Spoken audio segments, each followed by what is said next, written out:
Hello, good morning students. देखिए, आज हम कक्षा 11वीं के पॉलिटिकल साइंस में लेसन समानता को डिस्कस कर रहे हैं। ठीक है, ध्यान से सुनिए बच्चों। हमने समानता के प्रकार पढ़े थे, किस प्रकार समानता और स्वतंत्रता आपस में सहयोगी है, विरोधी नहीं है, ये चीज़ें भी हमने डिस्कस की थी। तो देखिए, आज हम पढ़ते हैं राजनीतिक स्वतंत्रता और आर्थिक समानता का क्या संबंध है।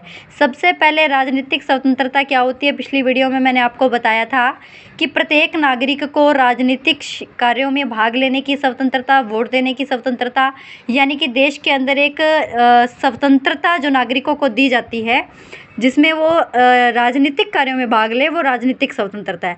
आर्थिक समानता क्या होती है, प्रत्येक नागरिक समान है कानून की दृष्टि में और वो कार्य क्षेत्र में भी समान हो, यानी कि प्रत्येक नागरिक को अपना गुजारा करने के लिए एक समानता हासिल हो, वेतन और भत्ते पाने की, काम करने की, तो आर्थिक समानता। तो कहते हैं इनमें क्या संबंध है।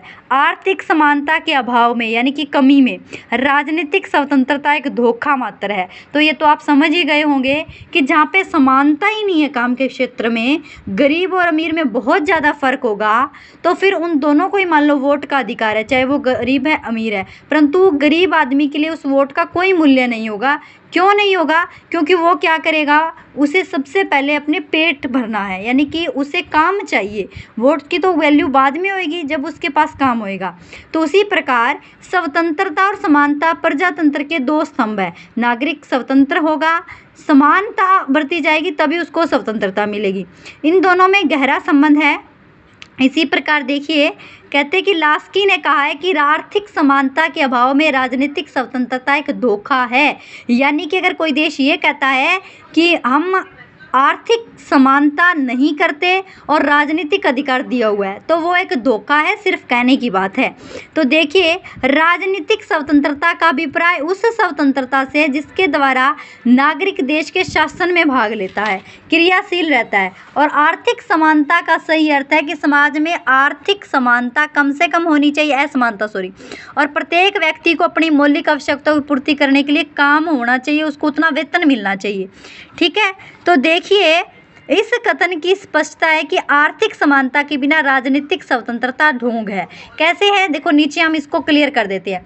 वोट के अधिकार का गरीब व्यक्ति के लिए कोई महत्व नहीं है, क्योंकि जिस व्यक्ति को रोटी नहीं मिलती खाने को, उसके लिए वोट क्या मायने रखता है। ठीक है, तो ऐसे में वो वोट का सही इस्तेमाल नहीं कर पाएगा जब तक वो गरीब है, यानी कि उसके अंदर क्या है, आर्थिक असमानता है, तो उसके लिए राजनीतिक स्वतंत्रता का कोई महत्व नहीं है। निर्धन व्यक्ति, यानी कि गरीब व्यक्ति द्वारा मत का दुरुपयोग, सदुपयोग असंभव, यानी कि मत का दुरुपयोग लगा लो। गरीब व्यक्ति क्या करेगा, अपने वोट का गलत इस्तेमाल करेगा, क्योंकि उसके पास ज्ञान और बुद्धि चाहे कितनी भी हो, ठीक है, परंतु जब उसके पास खाने के लिए कुछ नहीं होगा तो उन चीज़ों से उसको कुछ नहीं होने वाला, इसलिए वो अपने वोट का गलत इस्तेमाल कर सकता है। निर्धन व्यक्ति द्वारा मताधिकार के लालच में दुरुपयोग, यानी कि बेच देगा अपने वोट, क्योंकि भूख में मर रहे व्यक्ति के लिए स्वतंत्रता का कोई महत्व नहीं है, सबसे पहले उसको अपने पेट की आग बुझानी है। निर्धनों द्वारा मत का अनुपयोग कई बार क्या करता है कि जब वोट डाले जाते हैं तो एक गरीब व्यक्ति उस वोट डालने वाली जगह पे जाने की बजाय क्या सोचता है, क्यों मेरे काम को खराब किया, वैसे ही मेरी मजदूरी बन रही है, 300 रुपये पूरे दिन की लाइन में लग के वोट डालना है, वहाँ कुछ आना जाना नहीं है। तो यानी कि वो उस वोट के महत्व को नहीं समझेगा, क्योंकि उसे अपना काम ज़्यादा जरूरी लगेगा उस समय। ठीक है, गरीब व्यक्ति के लिए चुनाव लड़ना असंभव है। चुनाव की प्रक्रिया हम देख रहे हैं कितनी खर्चीली होती जा रही है, कितना लोग ढोंग करते हैं, कितना खर्चा उठाते हैं, तो एक गरीब व्यक्ति चुनाव नहीं लड़ सकता। गरीब व्यक्ति अच्छा राजनीतिज्ञ नहीं बन सकता, क्योंकि उसे मीठी चिकनी चुपड़ी बातें तो आती ही नहीं है, फिर वो कैसे बनेगा। उसे तो अपनी रोटी का ही सबसे पहले जो है मतलब वो तो उसी की सोच में रहेगा, तो उसके मन में ऐसी चीज़ें आएगी नहीं कि वो चुनाव लड़े। राजनीतिक दलों पर अमीरों का नियंत्रण, राजनीतिक जो पार्टी हैं वो अमीरों की रही होंगी और वो क्या करेगी, उन्हीं का ज़्यादा हित देखेगी, सिर्फ दिखावे में गरीबों के साथ होएगी, बाकी अमीरों का साथ देती है। प्रेस पर अमीरों का नियंत्रण, प्रेस क्या होती है, प्रेस हमारा जो है चौथा स्तंभ हम जिसको मानते हैं हमारे लोकतंत्र का, उसका ईमानदार होना बहुत ज़्यादा ज़रूरी है। परंतु प्रेस क्या है, पूंजीपतियों का, क्योंकि प्रेस चलाने के लिए भी तो पैसे चाहिए होते हैं और पैसे क्या आएगा, अमीर आदमी दे सकता है, तो उस पर भी कहीं ना कहीं ये इफेक्ट डालता है।